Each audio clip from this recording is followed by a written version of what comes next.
course of a lot of these drugs and how they hit market is super interesting. I've been learning more and more about this because one of my colleagues who works on aggression and mating behavior, which fascinates me, has identified some peptides that can really reduce anxiety. They put these to the pharmaceutical industry. Pharmaceutical industry wasn't interested in them at all, even though the safety margins are huge. So you say, why wouldn't they want this? Well, it turns out these same drugs failed in a schizophrenia trial a long time ago, so no one will go near it with a 10-foot pole.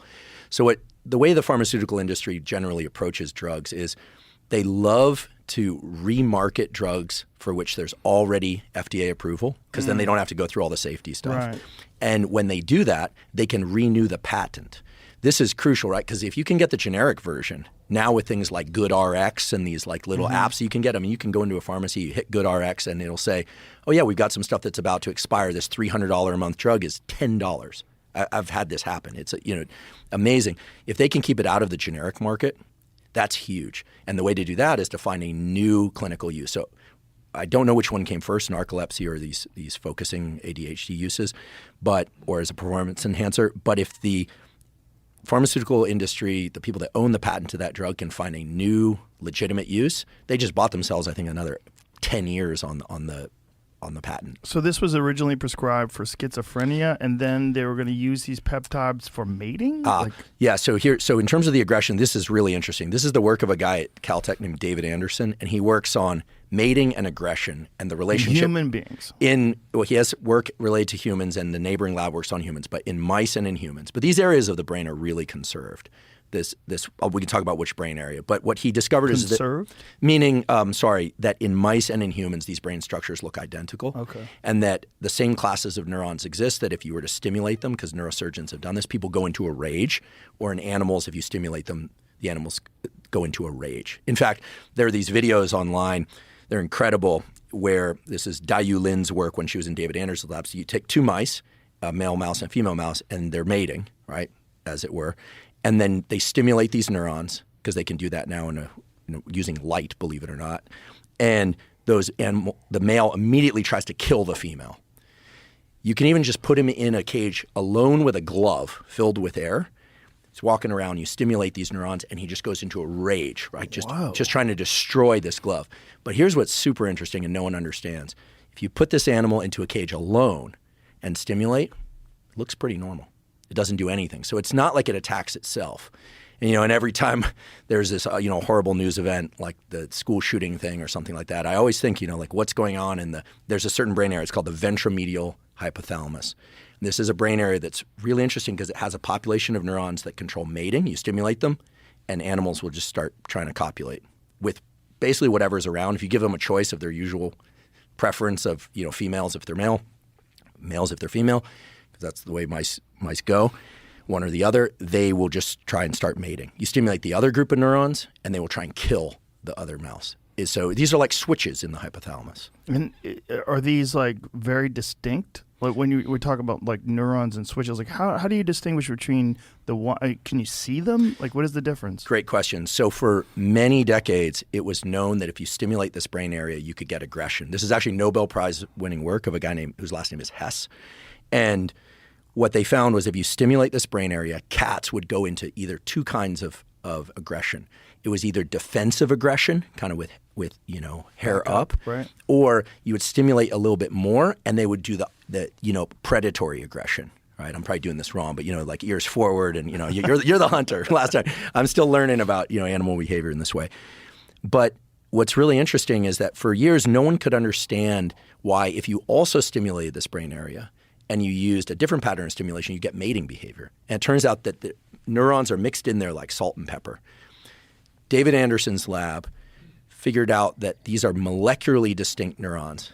And what makes them distinct is really interesting. If they stimulate only the neurons that have the estrogen receptor, they become aggressive. And this again goes back to this thing that we talked about a while ago, which is that testosterone aromatized, converted into estrogen, has these incredible effects on aggression and masculinization of the brain. And a lot of people think, in fact, people heard me say that last time and said, oh, you're trying to say that estrogen is doing everything testosterone is doing. No, it's that things like testosterone and estrogen control gene expression.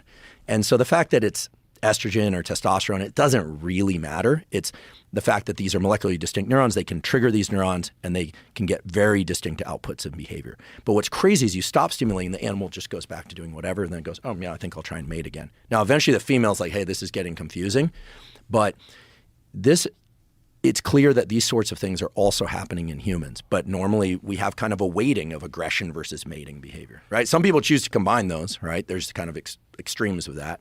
Rape, there's rough sex, there's all sorts of, it's uncomfortable for people to think about, but there's a continuum between aggressive versus approach type behaviors. And for whatever reason, this drove me to start looking at different mating behaviors of animals online. Like if you watch ferrets mating, it's like, he's biting the back of her neck. She's squealing all over the place. Like, this is uncomfortable for some people to see. Some people probably like watching this stuff. But you look at animals mating, and there's a kind of a balancing act between, what looks – it's not – you wouldn't call it lovemaking. Let's put it that. You'd call it mating that's pretty aggressive. And that's very common in the animal kingdom. So, is it common in the animal kingdom because in order to have strong genes that pass on – you need a strong animal, and so they express themselves in this aggressive way to prove to the female that they're strong enough to mate and procreate? Like, what is the reason for that sort of aggressive? Is there a reason? Well, it's a great question. So there's this theory called hydraulic pressure theory. This was developed by Konrad Lorenz, which is another Nobel Prize winner who studied animal behavior. And here's the idea is that all of these different populations of neurons are in the hypothalamus. This is a little tiny, tiny thing. I mean, it's the size of like a little gobstopper candy, like a little gumball. Mm-hmm. And you've got neurons for aggression, neurons for mating, neurons that turn on to make sure that animals don't try and mate with the wrong species, right? We take this for granted. Like, how come a cat doesn't try and mate with the dog? Now, the dog might hump, but that's a different thing altogether.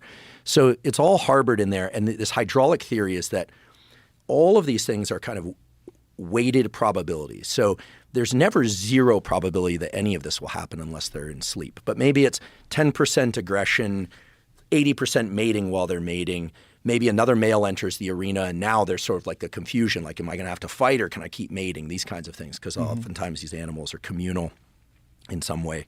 And so the way that Anderson explained this to me, and we had a conversation about this recently, is that the brain might actually get confused in certain moments.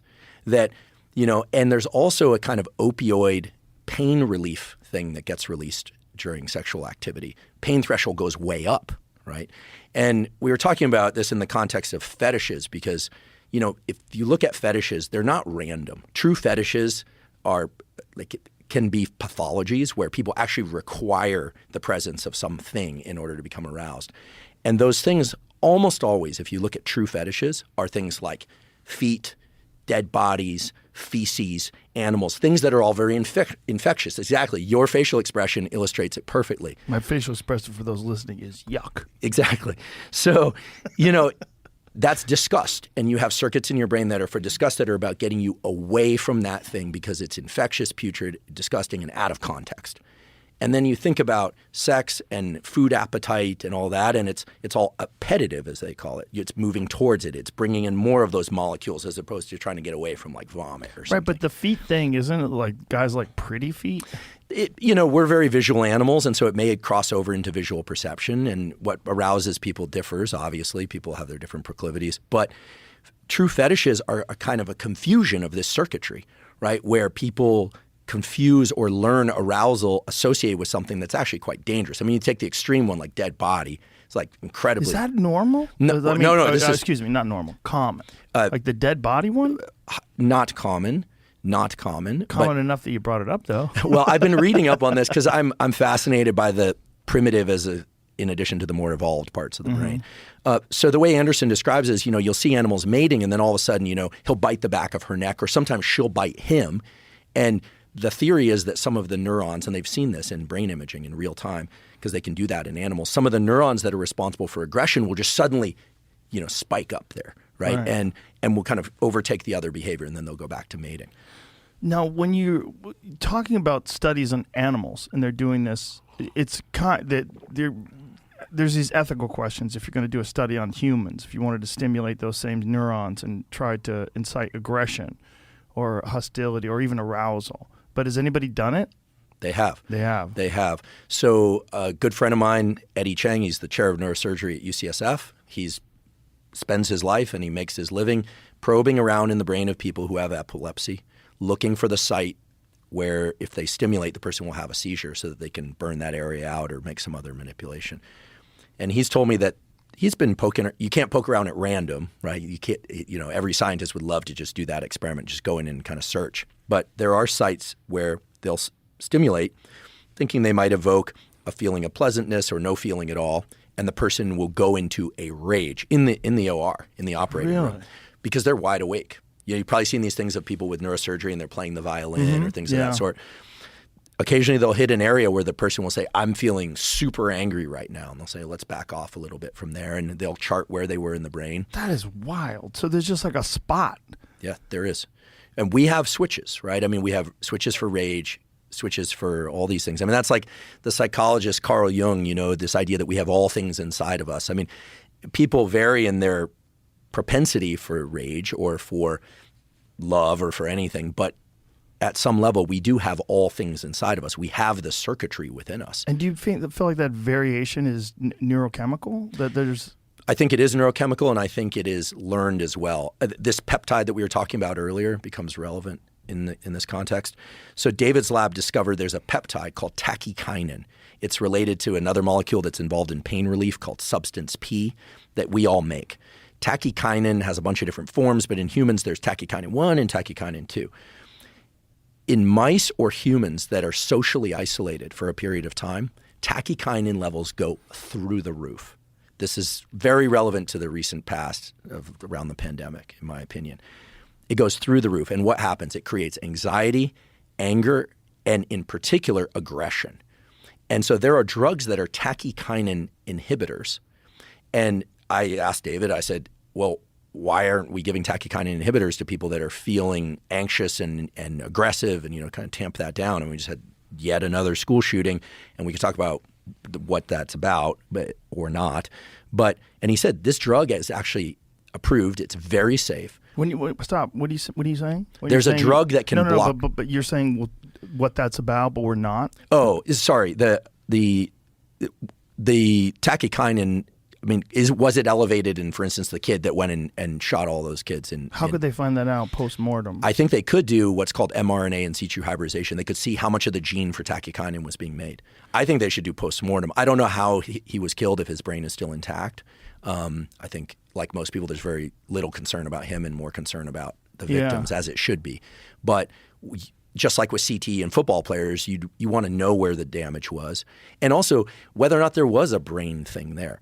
And if that brain thing was there, it doesn't mean necessarily that he was born with a bad brain. He might have been born with a dysfunctional brain. But social isolation increases anxiety and aggression. There's no question. And actually, I was in social isolation increases aggression. Absolutely. Really? Absolutely. Feelings of aggression and kind of friction with the world. Us, them kind of thinking. Okay. I was in New York, this is a few months back, and it was the most eerie experience because we were there recording some podcasts, and something came over the news that, there was literally killer loose, and it was that guy in Brooklyn went into a subway, released some smoke bombs, and shot people, right?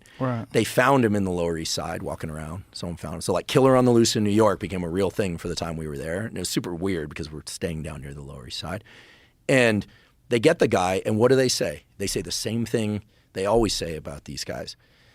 He was a loner. He was really socially isolated. Then you find the angry posts. You find the things online. But it's never like, you've got crazies like the BTK killer and people who were like in their church and stuff, but were sociopathic killers on the sly.